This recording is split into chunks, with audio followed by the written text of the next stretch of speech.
Hey, this is Jeremy at Matrix Integrated in Bend, Oregon. Just showing you a 2013 G63. We're doing the Werewolf portal axle kit. See some of the parts here. Also doing their CTIS kit, beadlock wheels.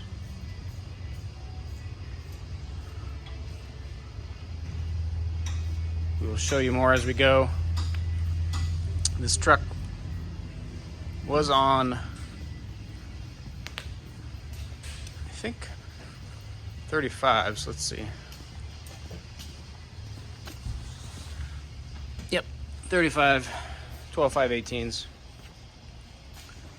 We're going to 38, 13.5/20s on the Werewolf beadlocks, which we will show you as we do those.